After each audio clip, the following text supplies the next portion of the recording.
Building downtown. Building downtown. Hey, it's The Building Downtown. You can follow us on social media at The Building DT. You can follow and subscribe to the show on YouTube, iTunes, Spotify, TalkShoe, wherever you get your podcasts from. I'm your host, Jason Kelly. You can follow me at JKellyMMA. You can follow my co-host, Kirill Kasatskiy, at Kirill Raps. You can follow my other co-host, Amy Barton, at Ames Bell. So the guest we have on today, I'm sure the listeners heard me say it a lot of times, even recently, because we had Kid Twist on, that Nameless is the first guest ever. But before the kind of tear down and rebuild, and when Kirill and I brought Amy in, and we really started pumping these shows out on a regular basis and building some content, this man is actually technically the first guest ever on The Building Downtown. He is also the matchmaker for BTC MMA. They got a show coming up June 5th. Rob Veevers, how's it going, my man? Doing really well, guys. Thanks for having me. I didn't realize that I was the first ever guest. That's quite a feather in the cap. No kidding. You started this. Uh-oh. Yeah, so make sure you add that to your LinkedIn. Absolutely.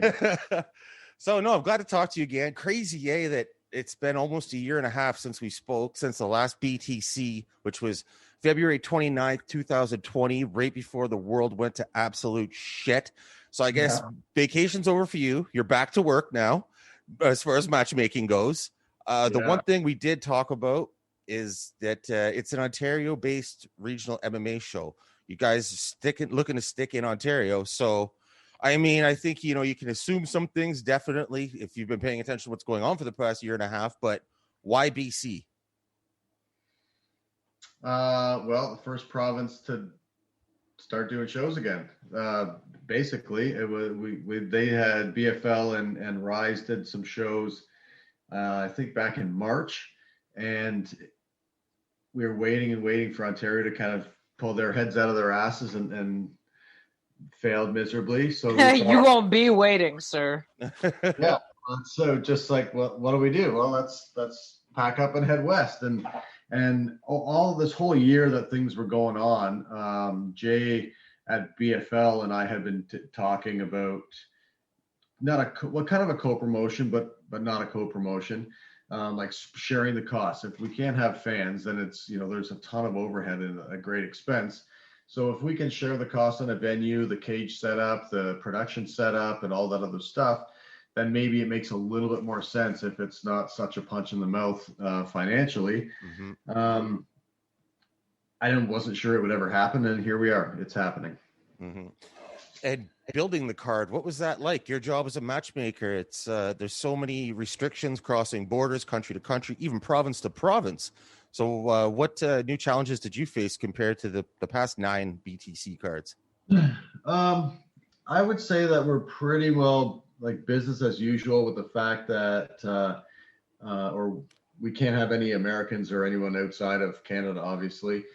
So that was fine. It only limited really the top portion of the card, because with regional MMA, you're not flying guys in for debut opponents or whatever. It just doesn't make any sense.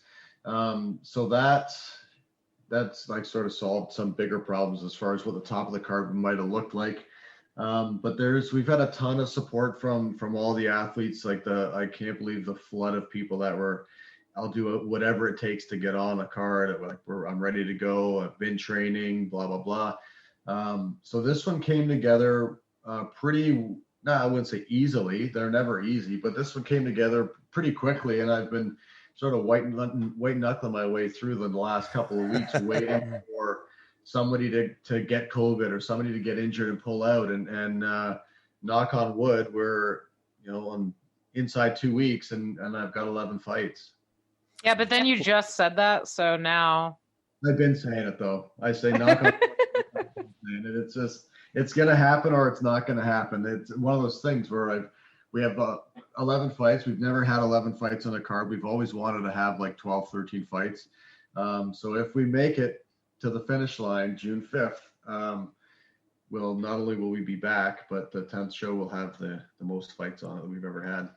How's the venue situation in BC where you're going? Is there limited fans? Is there masks? What are the rules that are given you? Lots of them. There are no fans. No fans still, eh? None yet, nothing. So you can buy the pay-per-view, btcfight.ca/live. All right. Select your favorite fighter that's on the card, and you'll save yourself $10. You'll support that athlete, and I don't know if it's fight week or a couple days before, but we'll bump the pay-per-view price at that point. I think it's $20, $25 right now. But yeah, there's tons of restrictions with the venue. There's only a few people in I think like Sherry, Irene, myself will be pretty well the only bodies like watching. Everybody else will be working. Whether it's like a social distance inspectors or commission people or what have you. Social distance inspectors, eh? Yep. That's Wow. that's what we're calling it. That way we can have a couple more employees at the venue taking in the event, but also quote unquote working. We've had to have 2 meetings with the commission and all the athletes and all the coaches with COVID rules and stuff. So they have to arrive to the venue at a specific time, not earlier, not later, ready to go. Mouthpiece, cup, shorts, ready to rock. And they get an hour to wrap the hands, warm up, and get ready to go. And once the fight that's in the cage is done, those guys will go to the medical room. They'll leave. The next fight will come up. Somebody, the next fight after that will show up to the venue. That's an obstacle course before the fight. Yeah. You know what I mean? I just I don't know why I probably assumed that BC is gonna have some fans because States has such an aggressive opening plan. You know what I mean? I think so. I thought maybe BC is gonna have some fans. No, I think we'll see fans in Canada sooner than we think. I don't know that it's going to be BC as far as the first province back with fans, but sooner than we think there will be fans at MMA events. Have you had conversations with any sort of politicians or lawmakers or whatever sort of people you guys would need to talk to know where you stand, when you can throw an event during all of this shit? Have you had any sort of conversations with people like that? I'm not sure if that would be. Would that be like a city hall thing, or like how would that work? Because I know you're not always in the same city as well when you're in Ontario. So, people. No. Sorry. Yeah, we're regulated by the Ontario Athletic Commission, so they would be the people to talk to. As far like city to city, we couldn't go to say Timmins or Thunder Bay where numbers might be really low or whatever. The rules, especially right now, it's blanket province wide. It doesn't matter where you are. Yeah. You can't go to a buddy's house for fireworks or a fight night or something like that. It's ridiculous. But as far as finding out where we sit on the totem pole, it didn't take long for me to figure out that the sport of MMA, whether it's amateur, is a whole other thing, a whole other beast. There does not appear to be a ton of interest on the governmental side about amateur MMA in Ontario. It's still illegal, believe it or not. But the government does not give 2 shits about MMA. Yeah, plain and simple. I talk to the commission not as often anymore because the answer has never changed, and that's like he doesn't know when we're coming back, when we'll be able to come back, if we'll be able to do shows with no fans. He's not getting, like, they're not giving him any guidance or any information, at least not that he's able to provide to me. But if we're allowed to play golf, we're allowed to do tennis and other things like that. My kids could do hockey all winter long and shit like that.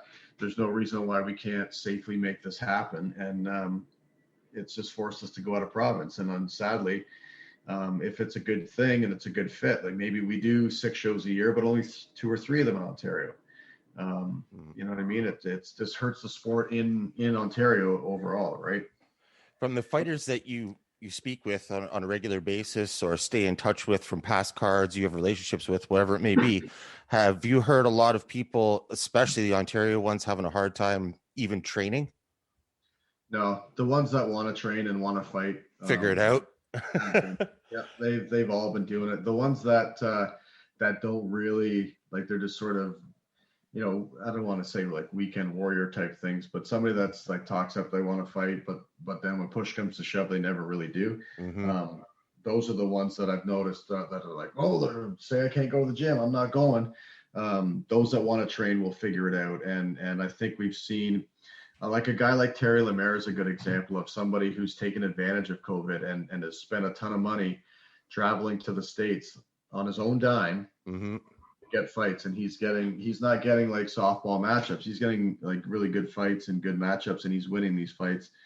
And he's a guy that's made it work. It's been tough, but he's figured out how to train. He's figured out how to get fights and stay active. And he's quickly climbing the ranks at 135. In Canada, but he's doing it in the States. Wow. During this whole shit where I know you guys were planning for something. It was London, wasn't it? Was a plan for something? I thought London was. I could be wrong.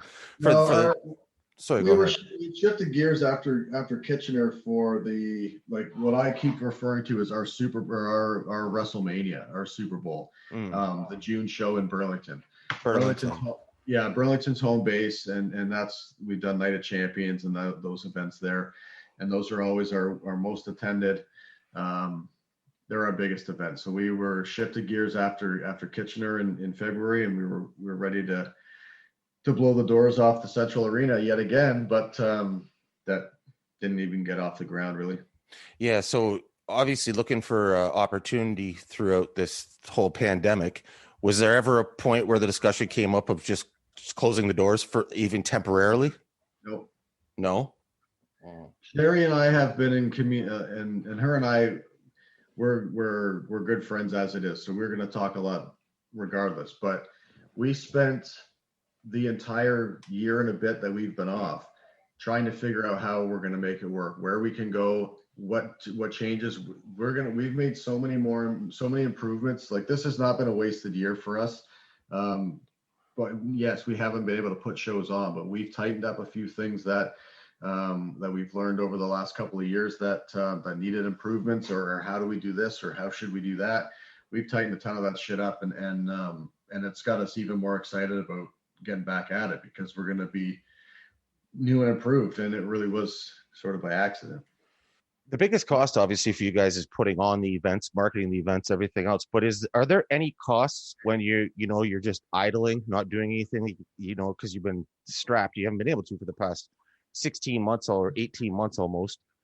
Are there any costs that are like, monthly costs, weekly costs to keep something like this running? No, it's I'm on like a per event basis as far as what I do. Yeah.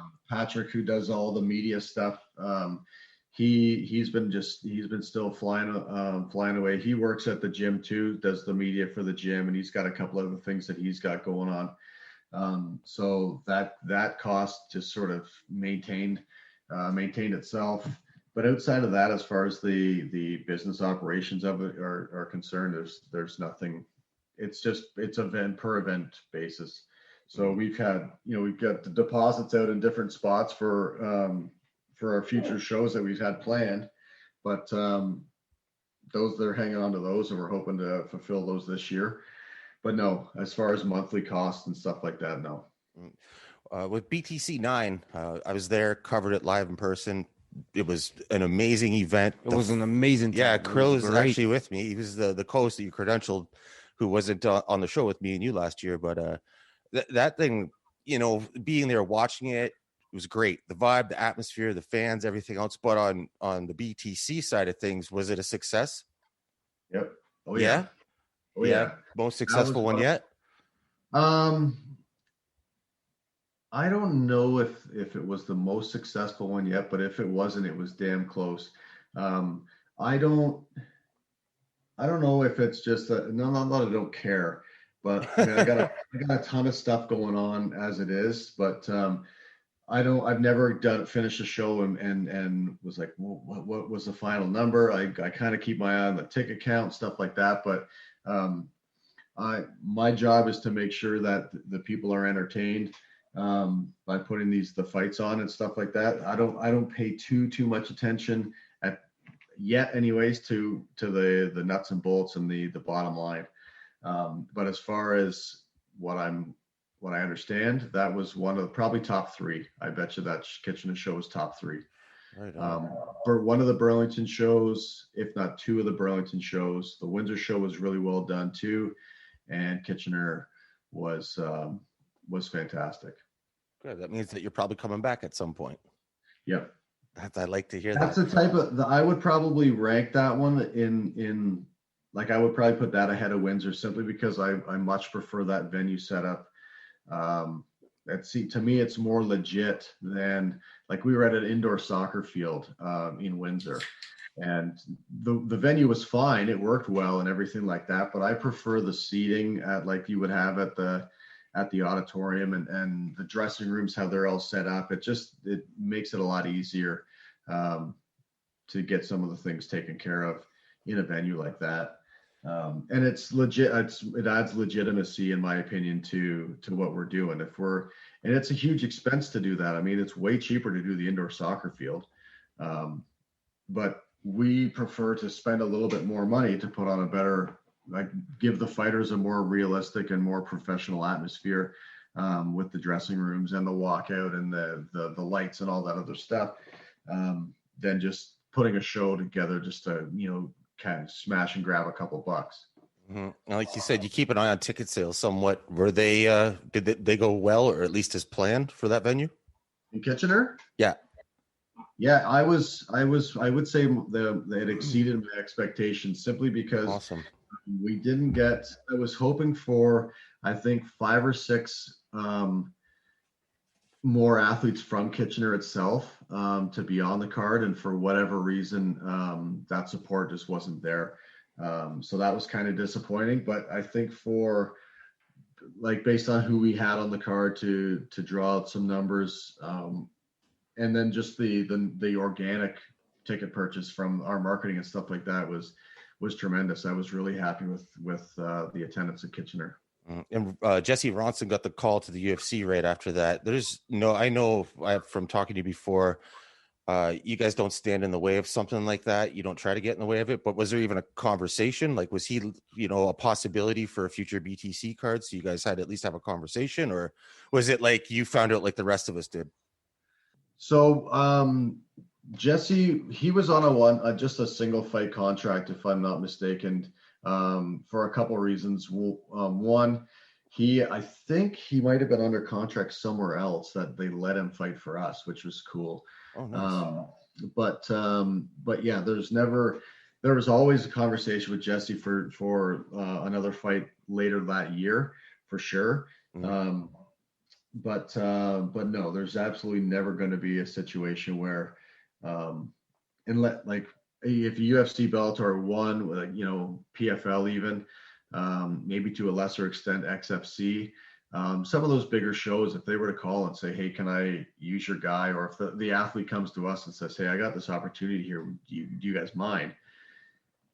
The answer is never yes, we mind, and no, you're not taking that. The whole purpose of a regional fight promotion is to build guys up, to send them off to those other places. Why would you ever stand and get in the way of it? Scott Hudson's a prime example of that. He's in that welterweight tournament or 55-pound tournament, with XFC.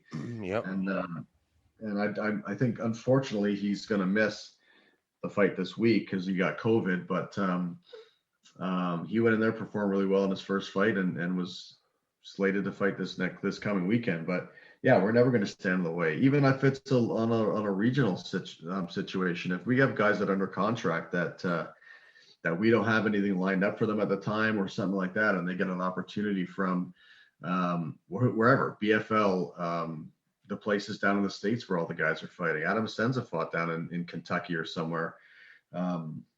He's under contract with us, but they call us.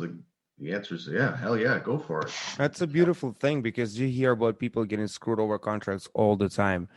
Athletes, music, everywhere. People hold people down and thing, you know what I mean? So it's a great thing you're doing by letting people go like that. It's all for growth, right? The purpose of this whole thing is for all of us to grow, for the promotion to grow, for the athletes to grow, all that stuff, right? So, and I'm sure people would be happy to give back to the promotions that allowed them to do that. You know what I mean? Well, yes, you hope that's the case.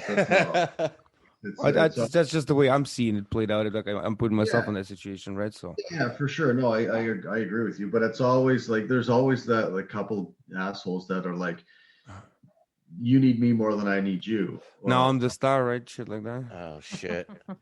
Those are the fun ones. Yeah, well, that's like, okay, no problem. Show me. And then they call you 6 months later. Well, can I fight for you guys again soon? Like I kind of haven't had anything going on. Get lost, man. So you've had some dealings like that throughout your matchmaking career? Yeah. Oh yeah, of course. There's dickheads everywhere. And so has there been any that you know what I mean, they were a complete fucking prick, and then some time passed and then you had to deal with them again and things were all right? Like, is it something you can look past professionally, or is it kind of just like, you know, you're showing your true character right now, I don't want anything to do with you ever again? I'm trying to think. It's been rare. There's definitely been a couple situations that weren't ideal, but it's overall the guys are great. I'm trying to think of a couple situations here, but I'm drawing a blank. I don't know who it would be. I can't remember. But there's been a couple, yeah, there's been a couple that it was like a fuck you match on both sides, and that we just left it at that, and no one said anything to each other since. But there's also been a couple situations that, you know, got a little heated, and then time passes and the phone rings, whether it's me picking it up to make the call or them calling me, and it's like it didn't happen. And you have to have a short-term memory in this type of stuff, and preferably not from CTE. What about in-house staff members? Like, since you guys have been going, have there been a few fucking morons that got past the front gate and you guys had to get rid of them? What do you mean by that? Like, any sort of people you guys hired for staff, whether they're paid or they get some other sort of perk out of it, and they're either not hauling their weight, or they're difficult to work with, or whatever it may be. People who are not fighters, not managers, people like that. People that are actual like staff, like you would be. I mean, we run a pretty thin as far as staff goes. We'll get a few interns coming in for some photography and stuff like that.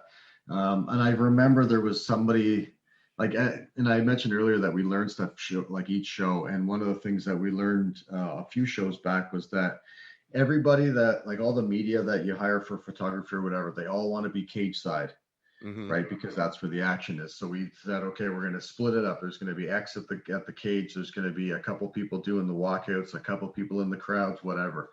And there was one person that was tasked with like taking shots of the fans and stuff in the arena. Yeah. And they immediately left their post and went cage side and took somebody else's spot that they were given like a cage side pass to or whatever. And it was it wasn't like a dust up or anything, but it was just the old tap on the shoulder, like, hey man, what the fuck are you doing here? You gotta just go somewhere else. But no, as far as staff goes, we're pretty lean. Like you probably might have noticed that Sherry and I are pretty active on the floor. We're not sitting there watching a lot of it. We're up and running around doing different things, or on the radio, you know, getting the next fight ready to go. And we're pretty involved in it. So the staff on the ground that day is thin. We'll have a couple runners that their job would be to bring up the fighters from their change rooms and what have you. But to answer your question, no. Yeah, you guys wear multiple hats, especially on the night of the event. Like you said, you know, being at BTC 9, Kirill and I were talking earlier about when we met you, and it was like when we first walked into like the actual venue, like where the cage was and everything, and we came in where like through for those that don't know, it's a hockey arena. So there's like where the Zamboni would drive through, those doors were open. You were standing right there. You just finished speaking to someone. I told you who I was, shook your hand. You're like, thanks, like, nice to meet you. Thanks for coming. Really glad you could make it. And zoom, you were gone. And it's like, yeah, you could see all night long. You're just boom, boom, boom, all over the place. Yeah, that's why I wish these were like 2 or 3 day events as far as where we are. Like when we were in Ottawa and we were in Peterborough, those were better because I'd be there for like 3 days maybe, right? So you have time to grab lunch with some people or get some training in with one of the local gyms or whatever, stuff like that. It kind of not just straight running around like a fool all the time. so the shows that when they're home or I can drive to, like the Kitchener's 45 minutes from here, from where I am. So that was like I buzzed in for the weigh-ins, and then I think I came back home, and then drove back out on the day of the fight. So it was like right up against the clock. So there's no time to mingle and sort of, have a beer with somebody like yourself, to just shoot the shit and humanize the whole thing. You're just running around like crazy. And it, at the end of the night, it's over and you're like, I want to go have a beer and hang out, but now and then you're just tired. You just want to shut her down. Yeah. Yeah, but everybody that's been there definitely appreciates the work you put in. Yes. Because it was a great event. I've only been to one, but it was great. It was definitely a memorable time. It was also the first ever MMA event Kirill has ever been to. Fan, media, doesn't matter. So for him, he just kept pointing up things like, yo, look at that. I'm like, yeah, that's normal. Whether it's regional pros or whatever. He's like, I didn't think it'd be like that though. For him, he was like a kid in a candy store. Well, what's the UFC tagline? As real as it gets. So I sit, I don't even have like a seat. Sometimes I'll stand way in the back and watch from there. I'm all over the place. But I remember in Niagara Falls, I sat beside Jason and Josh for the majority of the event. I'd get up and I'd have to go pay the guys afterwards. So I'd get up and run back to the medical room and do that. But Matt Special was fighting Ruslan Zada. And Matt was like just beating the dog shit out of this guy. He hit him with an elbow. Like the kid's back, Ruslan's back was up against the cage. Matt pushed off of him and elbowed him in the face. And this big splatter of blood came flying. And it hit me right in the hand. Thankfully, he didn't fuck my suit up, but he got me in my hand. And that was it for me. That was like, fuck me. Like you don't see that on TV. You have to be sitting right where I'm sitting. Yeah. To get that. So that's like Kirill, I even have moments like that. No, that was another super, super cool thing too, because we were so close to the ring. You know what I mean? It was just. Yeah, that was an awesome experience. So Jay told me that another event's going on. I'm like, oh, what? When can we get in? And it's like BC. I'm like, I know. I don't think we'll see. I don't know. I'm hopeful that we can do some stuff here in Ontario as early as September with no fans. I'm very confident that we'll be able to end the year with a full packed house. That would be nice. Yeah. That would be nice, especially if it's in this province somewhere. That'd be. I was going to say, just not in Ontario, probably. Don't say things like What? I haven't heard a whole lot from the Yankee, but it's negative. I mean, look at the last however long. Y'all are still like the most locked down, aren't you? Yes. Okay, so where's the lie? I'm not saying I don't hope that you do. I'm just saying it doesn't seem promising. I like to lean on the positive side of things. I'm confident and I'm positive that we might get to have a fight in Ontario in September, and I'm positive, positive. I really think and hope so too, because whatever plan Rob Ford just put out, there was Doug Ford. Oh, sorry, Doug Ford. Sorry, my bad. I mixed them up. Whatever plan Doug Ford just put out for the next 3 months or whatever. I hear that people in Parliament are not happy, and people on the street are not happy, so they're pushing to fast forward it a bit more too. So, well, I'll tell you who's not happy, and that's me, because there's no chance that I'm going to wait till July to get a haircut. Wow, you're still that locked down? Oh, you don't even want to know. Jeez. Yeah, can't get a haircut. There's pictures of Doug Ford getting a haircut, and everybody's going crazy. Oh, it's essential for you, but it's not essential for us. And it's not even so much about how bad my hair is. It's like how many, I don't even know the answer, but how many people are employed in the hair, the barber shops, the salons. My mom. You know what I mean? Girl's mom. Yeah, so that one hits you right close to home. So how many people are not working? Closed for a minute. Yeah, but through the whole pandemic, his hair stayed fresh. He gets a fresh cut whenever he needs one. Well, I'm gotta hate him for that. Before I go out west, I gotta hit the black market and get lined up a little bit. Get on the dark web. Something. Line something up. Yeah. Are they open in BC? I mean, we can talk off air. I might have a hookup. Are they open in BC? Yeah, they're open to a degree. Like their patios are open and stuff like that. Oh, wow. Yeah. No, but like yeah. the hairdressers, are hairdressers open? Well, I don't know. Oh. Well, if the patios are, I would imagine hairdressers should Where am be I going to too. eat? Where am I going to drink? I'm there for like 40 hours. I need to figure out those two essential things, and that'll be it for me. Sorry, go ahead. Finish. I'm coming in like late Thursday night, and I'm deacon right after the show. My flight is on Saturdays, 11 p.m. 11:30. Oh shit! Yeah, you're not hanging out for shit, eh? You're getting the hell out of there and back home. Too busy, man. How does that work? Do you? I'm sure you figured it. You've looked into it by now. How does it work within the country? Now that you're gonna go to BC, are you coming back to a hotel for 2 weeks, or how does that gonna work? Coming straight home, baby. But I mean, do they require you? Is that what I think the hotel thing is just if you fly international? So if I was yucking it up in Ohio and I flew home to Toronto, I would have to go to the hotel for, I think it's a minimum of 3 days if you've provided a certain amount of negative tests or whatever. But what some of those folks are doing, and Dougie's not too thrilled about it, but people will fly to Buffalo and just walk across the bridge. Yeah. I actually saw that the other day, that Buffalo is like the busiest airport for coming into Ontario now. Of course it is.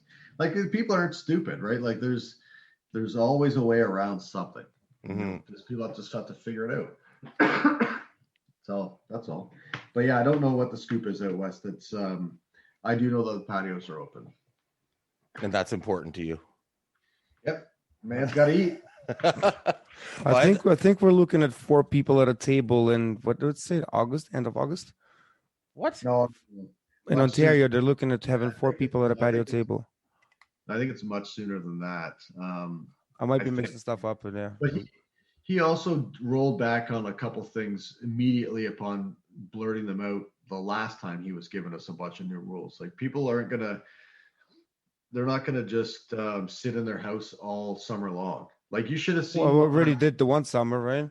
Enough is enough. That's why they're not doing it again. Like, my community here, I live in Dundas, so I don't know if you guys know where that is. Oh, yeah. Yeah, of course.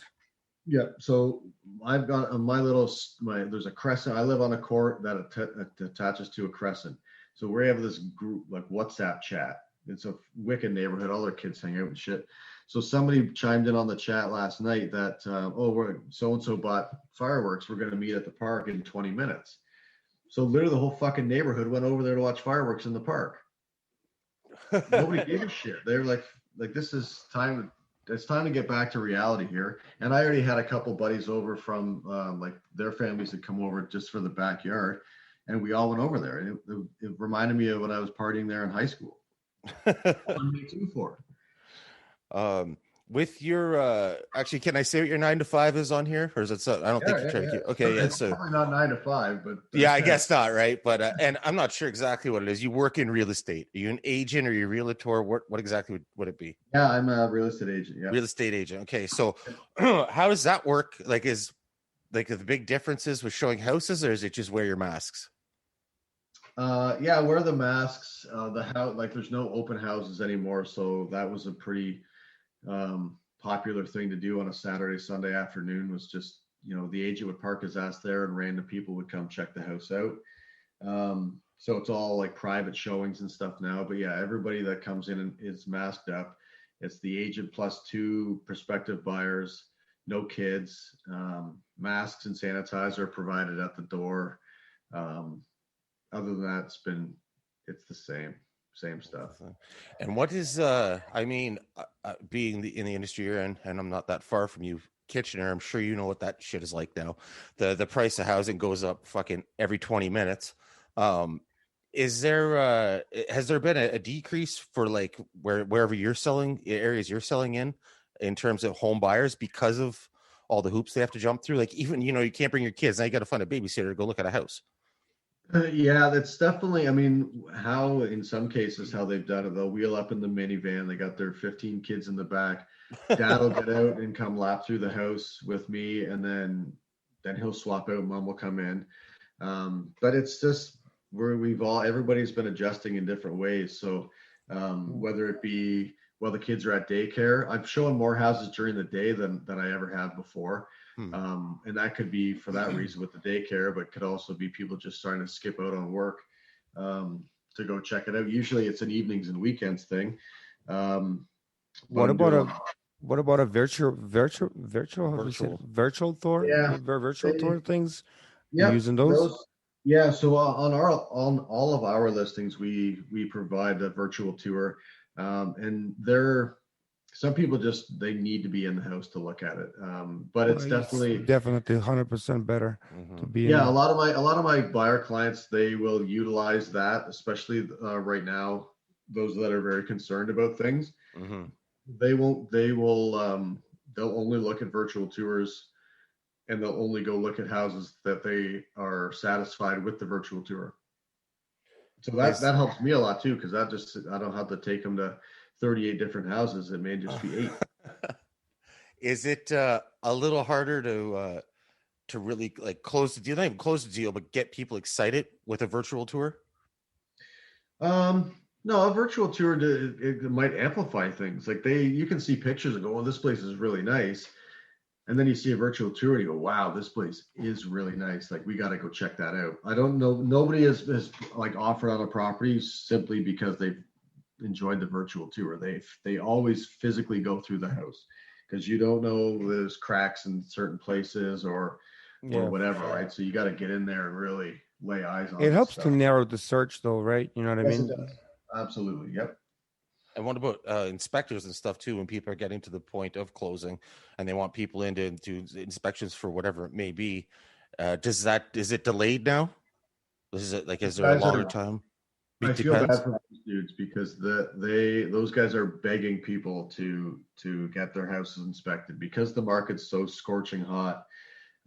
People are putting an offer on a house that's conditional on a home inspection. You're not going to get a house that way. You have to get it pre-inspected. Same with your financing. You got to get mortgage pre-approval, all that stuff ahead of time, because if you have an offer on the table that's conditional on anything, you're likely in second place because somebody's going to have a big wallet and a firm deal.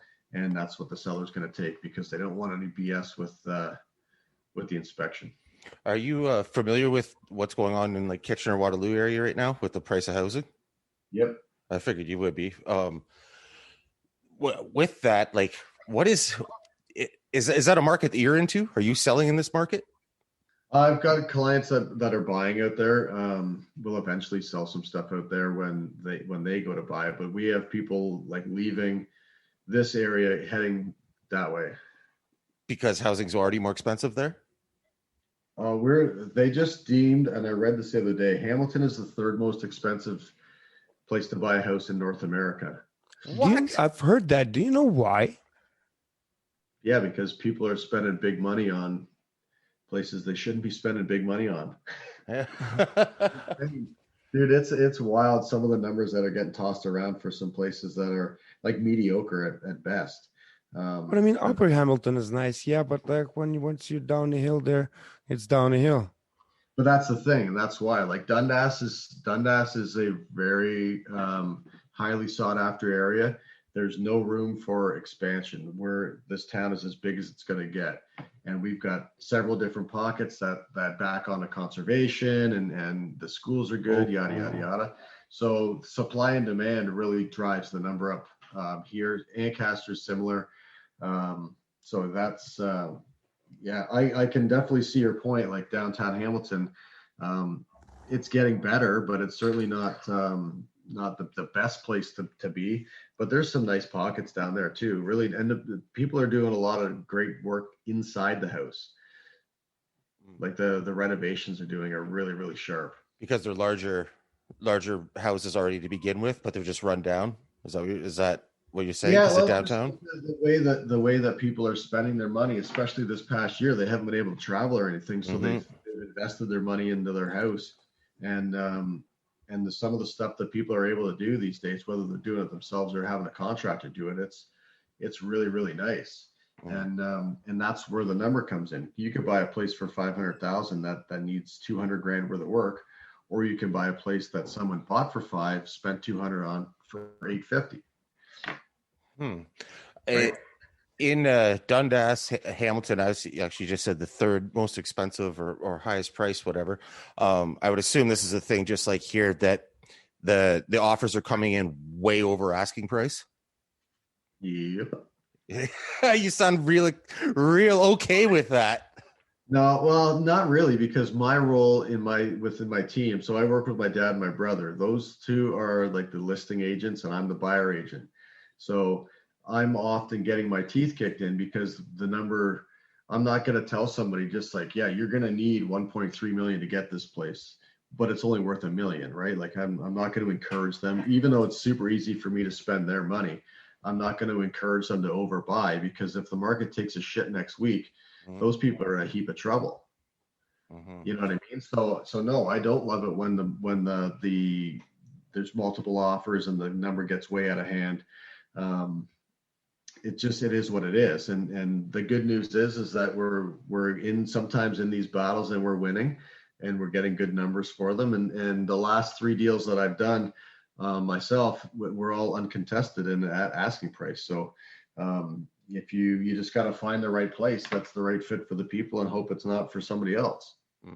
And I keep reading and hearing that people say, oh, the market's going to crash sooner or later, and then all these houses, especially Waterloo region, the prices are going to come way down, people are going to lose their shirts, all this shit. Now I don't know anything about that, right? So I don't know whether that's true or not, but what would be, first of all, is that a thing that'll happen, do you think? Or is it once the price is there, it's not going to come back down?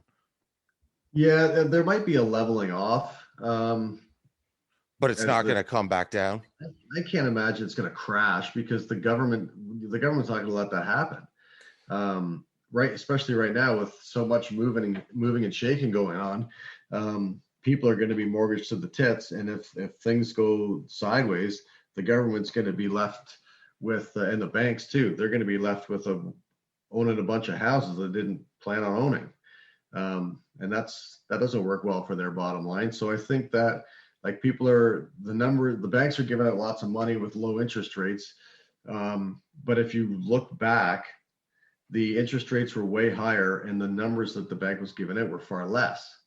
So it's kind of the same, like, even if you look at it that way, it's kind of even. So they're not going to let things get out of hand and people not be able to afford to stay there. So say it plateaus even. What are the negative effects of that for either the person in your shoes, the home seller, whatever the person's position may be in that transaction? What are the negative effects when it plateaus? Well, I think that people that were on like a bridge, buying a bridge home. So let's say, I don't know. So let's just say, for example, there's a family with one child, and mom's pregnant. Okay. And the kids too. So they buy like a smaller or medium-sized home. Their plan is to have 2 or 3, or like 3 or 4 kids total. So that house is going to be too small for them. So if things plateau, they won't have, and they go to sell it, they're only going to get, roughly the same amount that they paid for it. So they're not going to earn any of that equity that they paid some mortgage down, but they're not doubling up on the equity side of it as well. Do you know what I mean? So that would be a bit of a challenge, I think. But overall, I think a plateau is probably going to be welcomed by a lot of people. It definitely can't slide, because people will start to panic. Right now, for resale value in these markets that are real hot, the price tag's real high. What's obviously it depends on the person's situation, but for resale value, what's a better purchase, a freestanding home or like a condo? I personally, depends on the type of condo, but I personally would say freestyle home, because I don't like condo fees. I was gonna say the same thing. Yeah, They only fees go are- up. Like condo fees never go down. They're always going to go up every year. They're going to go up higher and higher. And if you're in like a building, like an apartment style condo, and you have underground parking, your fees are going to be through the roof because to maintain and repair underground parking is insane. Huh. So I would probably look at first a freehold townhouse where your fees might be $100 a month to have the road plowed and stuff like that. Otherwise, I would buy a detached home. Detached home. Look at that. We're handing out real estate advice in the building downtown. Whoever would have thought this day would come? That's what happens when we get old. Yeah, this show is definitely not for 21 and under. That's right. Not this episode. Well, we've picked your brain about BTC. We've picked your brain about your job. Now let's have some fun. You also fancy yourself a hip hop head. Finally. Yeah. Well, yeah. now we got to what you've been waiting for. It's funny because today I was thinking, like, when the hell did we first start talking about hip hop? And from what I can remember, it was that Verzuz DMX versus Snoop Dogg thing, No way. and DMX just fucking passed away. And I was like, damn, that's crazy because I don't know, it's just crazy to think DMX is gone, right? Like he's too young. He's not supposed to go out like that, not yet. So talking about that, thinking back to that conversation, I was like, oh, okay, he's not listening to whatever bullshit they got on the radio these days that called hip hop. He knows some hip hop. So before we get into this conversation, let's see what kind of hip hop fan you are. If it's for some reason you have a 5-disc CD changer in your car, I don't know, it's 2001 or something. What are the 5 hip hop albums that are in that changer? I don't know. It might have been you. I can't remember who it was, but somebody tweeted that out a while ago. And I got in on that. And I think about that all the time because it changes. But if I'm not mistaken, I had Red Band, Muddy Waters, West Side Connection, Bow Down, Dr. Dre, 2001. Okay. What am I leaving out here? Any Nas, any Jay? I think Jay-Z. I think a Black Album for sure, but I'm leaving out some. Like I don't go anywhere without something to do with Wu-Tang at some level. So I don't know whether that would be Method Man's Tikal or 36 Chambers. Shit. Okay, I like it. Now I know what we can talk about. That was a good answer. Yeah, I like that. That was a good. There was no right or wrong answer except for when it's the wrong answer. I know it's really hard too because Eminem's first LP was one of my favorites too. There's so many of them. I would need one of those books. Like fuck the case. I remember those with the vinyl or the plastic pages. You fill them up, burn CDs. Yeah, just ripping off the music industry. That was right there with you. Yeah, that's the stuff that I need because it's so vast. What I like, I like a lot of stuff, and what I really like, I really like. You know. Yeah. So you still listen to like 90s hip hop or that type of hip hop for the most part? Not a big fan of what's going on today? Yeah, if you would have said like I got Tekashi in my CD player, I would have. I would just hang up immediately. Get the fuck out of here. I wouldn't know what to say, man. I'd just freeze No, up. Probably. I don't.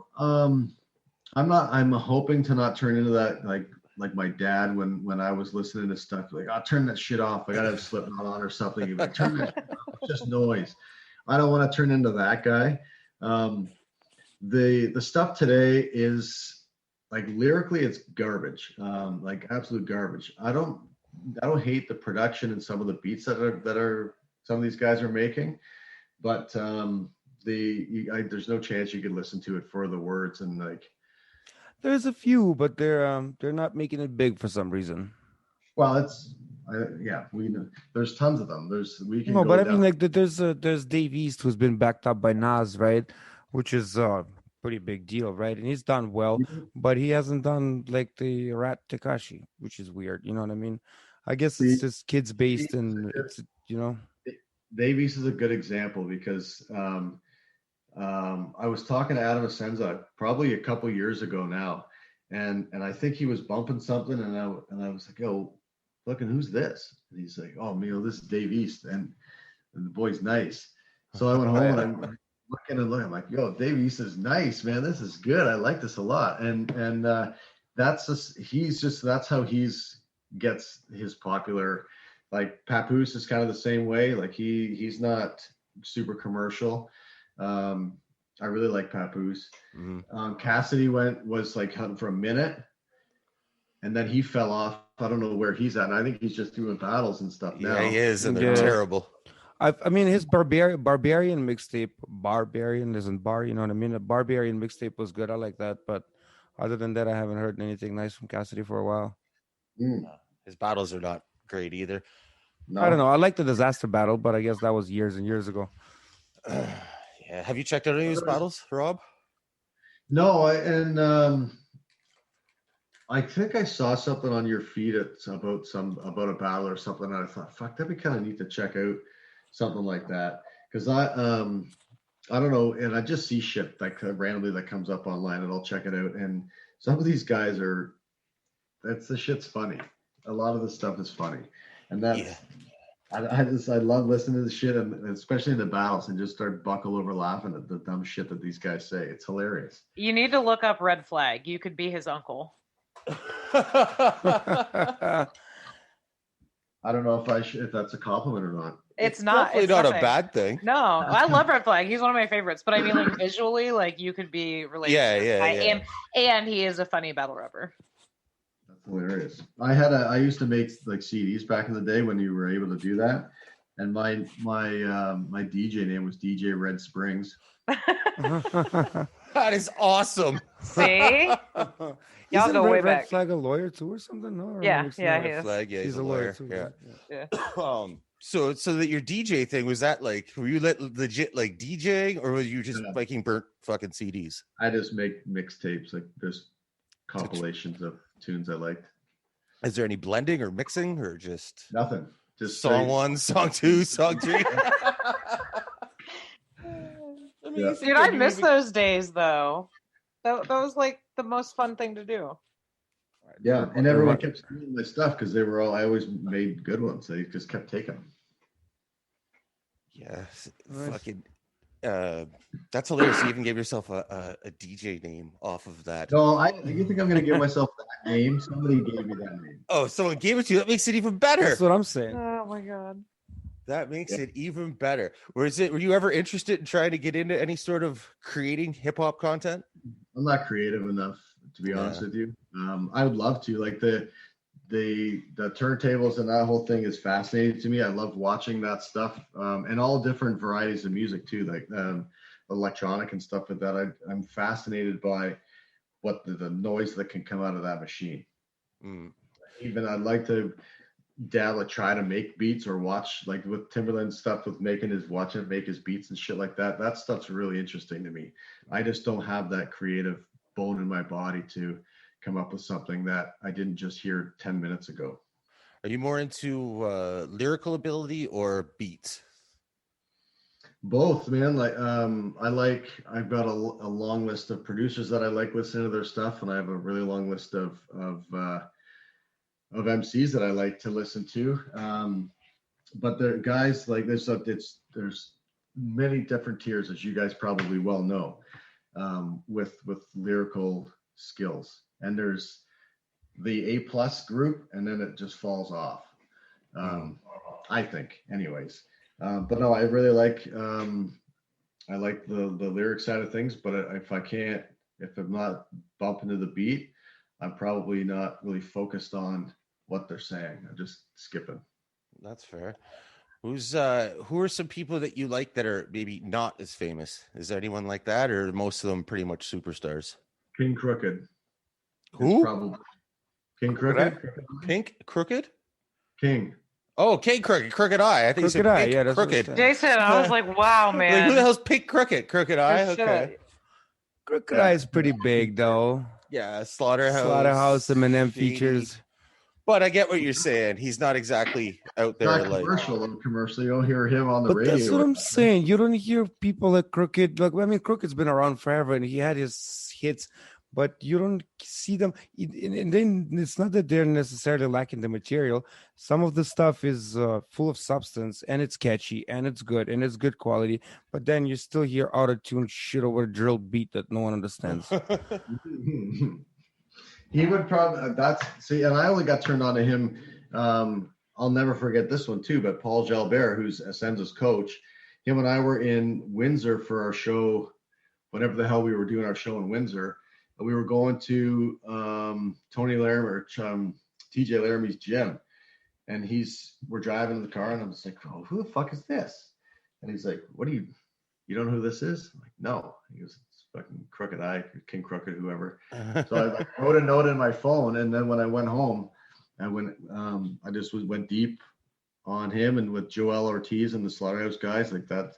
I really, really focused on that stuff for a long time. Listened to those dudes for a long time. You know? If Joe Budden wasn't in there, that could have been a great thing. Yeah, he seems to really enjoy self-sabotage, doesn't he? Oh, he loves to fuck his life up. Twice in a row in a decade, he fucked up 2 great things. Yeah. He loves to fuck his life up. He just fucked up his whole podcast deal. That's what I'm saying. Slaughterhouse and Brilliant. the podcast. Those are 2 great things that could have, you know what I mean? That he had. Yeah. Early in his career, when at Jay-Z, brilliant. This isn't gonna go how you think it's gonna, man. I mean, go big or go home. I guess. Yeah, and he went home. He went home, man. He went all the way home. Fucking bags packed. So, Rob, say you're the I know you're not into like battle rap, like actual battle rap, but the Verzuz battles, I know you check those out. Say you're the matchmaker for that. Who are some you would put together, even if it's the people who've already been involved in past ones, but you'd match them up against someone else? Well, I think the one that like the easiest one to spit out would be Jay and Nas. Mm-hmm. I think that'd be the easiest. I don't think we'll ever see it. Hell no. You think Nas has a chance though? With all the do you guys actually like grade those things when they're happening? No, but at the same time, have you seen the DMX and the Snoop Verzuz? Yeah. When you would think that DMX is a superstar, right? And then Snoop plays his hits, and DMX couldn't match it. It's just an interesting thing to see. Yeah, but that was they shouldn't have never been paired up to begin with, in my opinion. Yeah, I actually thought that the DMX could have kept up, and after seeing that, I was just like, "Ooh, no, not even close." Yeah, it wasn't. Yeah, that wasn't fair. I think DMX and Busta Rhymes would have been good. That's a good point. I could see that. I think. Be energetic. Yes. Yeah, they like to yell. I'm trying to think of who I would like to see. I think I would like to see something like Big Daddy Kane and Rakim, maybe. That'd be fun. Like that, I would take it way. I'd go back to the early days. KRS-One and either of those 2 guys, something like that. I think that those would be better. I'm trying to. KRS-One would probably convince you that he won. Okay, let's go. I'll just throw some names at you. Tell me who you'd match up against. Ice Cube. Yeah. Oh fuck, that's a good one. Because they're all the stuff in there, right? Like the writing, producing, and MC, right? So, fuck, who would he go up against? That's a hard one, man. Mm-hmm. That's a hard one. Maybe him and Busta Rhymes, because he. I don't think Busta would keep up.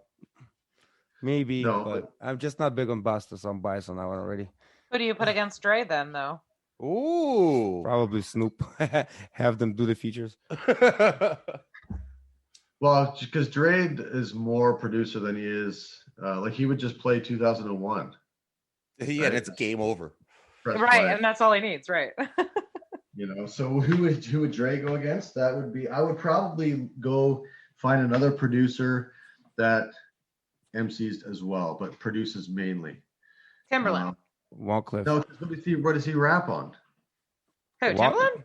Timberland, yeah. Are you kidding me? Oh my gosh, he's got a couple albums. Yeah, but I mean, not like bangers or whatever, but if you're talking more about production, then no, we're talking about the whole thing, the triple crossover, right? that you need Of being MC and a producer. That's what I was trying to say. Hmm. That's what I'm saying. Wyclef is the only one that comes to mind that could maybe keep up to Dre, being MC and a producer, you know? What do you think about, they've been talking about, I don't know if it's sorry for stopping you, but I don't know if it's a rumor or not, but there was stuff on the internet that I've seen of 50 Cent and Game having a versus. That'd be pretty cool, but I think 50 would smoke him. Yeah. What about 50 and T.I.? I don't think T.I. is going anywhere right now. What do you do now? The whole underage. Oh, the crossover girls thing. I don't think they're booking him right now. But I thought there might have been a new thing that he did. No, but there have been more and more and more of those coming out. Good. He doesn't have many, but when he gets one, he gets one. Eh? Yeah, he really likes to. Either 30 automatic burners or selling kids. Yeah. Fucking T.I. What about group wise for a versus? Like, okay, here we go. You're fucking your guys, Wu-Tang. Yep. Who do you put them against? And it has to be things that at least majority of the group are involved in the song versus, it could be a West Side Connection or something because their shit was all three of them in every single song. But that was right off the bat. But I thought that was low hanging fruit considering I put both of those. Yeah, exactly. That's why you can't use it. So you got to come up with something better. Let's see. I knew these fucking questions were coming, and I should have been more prepared. I was literally gonna put, if I didn't have to go get fucking ice cream, I was gonna do like right on my whiteboard here, put the top 5 because I knew that question was coming.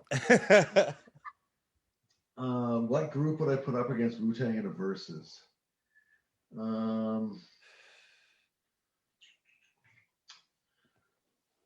Somebody got the Jeopardy theme song handy? I got a good suggestion.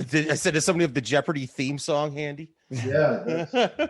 Well, what else group has 11 members, right? That's what I'm saying. It's got to be I was majority. waiting for a Tribe Called Quest, to be honest. Ooh, Tribe. That's a nice one. I would only think of Boot Camp, but they didn't get enough material to keep up. Yeah. Enough hit material. Tribe would keep up, and I think in a lot of circles, Tribe probably beats them. Tribe. No, I was saying Boot Camp, but Tribe Amy said Tribe, though. Yeah, Tribe's a good call. Boot Camp was the only one I could really think of, too. Because it's like, fuck. NWA? I think one we don't need, that we don't think we need, but would end up being pretty dope would be the Roots. Yeah, who do they go against? I don't know. Can we just have a 1 hour special of only them? That's excellent. Black Thought versus the world. The world's gonna fucking burn. All right, Rob, before we let you get out of here, I know you're part of a bunch of different corporations, companies, whatever you want to call them. Anything you want to plug before we let you go? Definitely BTC 10 or BTC X, as we're calling this one. We don't have like a flashy nickname for it, just X. So check that out July 5th, btcfight.ca/live. Like I said, I think it's 19 or 24.99 right now. It'll go up $10 as we inch closer to the fight.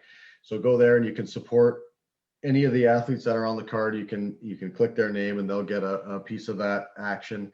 Pardon me. So please check that out. And I'm already working on the July show in a location to be determined. Well, I know where it is, but to be announced, I think is probably the right way to say it. So that'll look for that mid-July ish. And yeah, if you're looking to buy or sell or invest in real estate, that's my jam. So I'd be happy to help you out there. So you can follow me on Instagram, Robert J. Veevers 2 for BTC, Robert Veevers Real Estate for obviously real estate. So I'm happy to answer questions or what have you. If you're looking to fight, don't know how to get into it, I'd be more than happy to sort of point you in the right direction. But outside of that, my family, man, that's basically all the stuff I got going on: buying and selling houses, matching fights, and changing diapers. Life is good. Life is nice. All right, Rob, thanks a lot for your time. We'll be doing this again for damn sure. I hope the show goes off, without I hope all 11 fights come through. We'll keep white knuckling through it. Yeah, we're almost there, my man. I appreciate you guys giving me the time to chat about it and mix in all the other fun stuff too. It's been a blast. I appreciate it. Thanks for coming through, man. Yeah, my pleasure. For Rob Veevers, Amy Barton, Kirill Kasatskiy, I'm Jay Kelly. This is Belton Downtown. We out. Peace. Building downtown. Building downtown. Building downtown. Building downtown.